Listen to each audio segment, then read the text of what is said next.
A man told me to control my crazy friend, so I let her off the leash. My best friend is the kind of woman who makes strangers smile without trying, but she has a side most people never see. When we were 16, a guy at a party grabbed her without permission and she broke his nose with a cafeteria tray. In college, a professor made a comment about her body and she flipped his entire desk over in front of 30 students. She's been in therapy for years, learning to manage her reactions, but the switch is still there, buried but not gone. I've watched her dig her nails into her own palms to keep from exploding. She calls me her anchor. I call her my responsibility.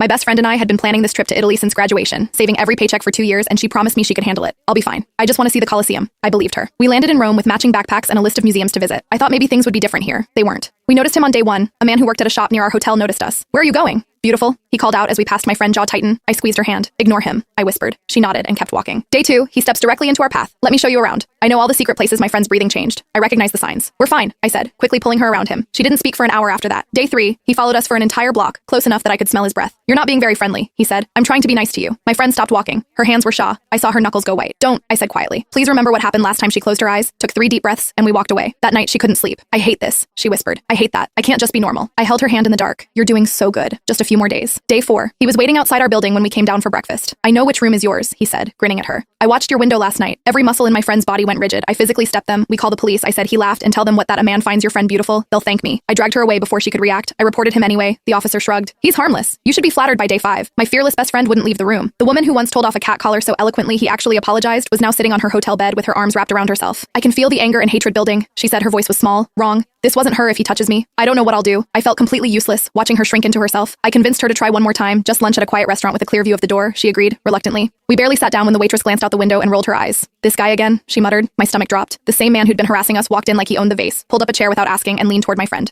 "You've been hiding from me." She pulled back. He grabbed her wrist. "Heart, don't be like that. You've been making me chase you all week. Now it's your turn to be nice." I watched my friend's face change, the color drain from her cheeks. Her free hand grips the edge of the table so hard her knuckles went white. She looked at me with desperate eyes. For 5 days I had been her anchor. For 5. I had told her to stay calm, breathe through it, don't give him the satisfaction. But looking at his hand wrapped around her wrist, looking at the fear and rage battling behind her eyes, something in me snapped first. Sometimes it's okay to let the anger go, I say. She blinked. When I reached over and grabbed her hand, let go, my friend didn't hesitate. She picked up her entire plate of pasta and sliced it into the guy's face. He stumbled backward, screaming. That's when a woman at the next table stood up. Then another woman by the bar stood. Then the waitress sat down her tray with a loud clatter. A grandmother with a cane shuffled closer. 5 women, all strangers to us, were now staring down this guy. The first woman said something sharp in Italian that the guy wiped marinara from his eyes and looked around wildly. "Oh, your crazy friend," he yelled at me. Instead, I handed my friend my plate of food to throw at him next. The grandmother spoke now louder. He tried this stand. One woman blocked him. He stepped left. Another woman blocked him. "What is this?" His voice cracked. Wine hit his chest. He stumbled backward. Bread flew from the left. Olive oil poured over his head from the right. I blew the pepper directly into his face. He was sputter, slipping, sneezing, surrounded by women who looked like they'd been waiting their entire lives for this exact moment. He caught himself on a chair, shaking, staring at all of us like he expected even more. He ran out, dripping marinara and oil, sneezing the whole way. The grandmother winked at us. My friend stood there, breathing hard, sauce on her shirt, tears streaming down her face, so she was smiling. "That felt good," she said to me. I squeezed her hand. "Let's go see the Colosseum," so we did.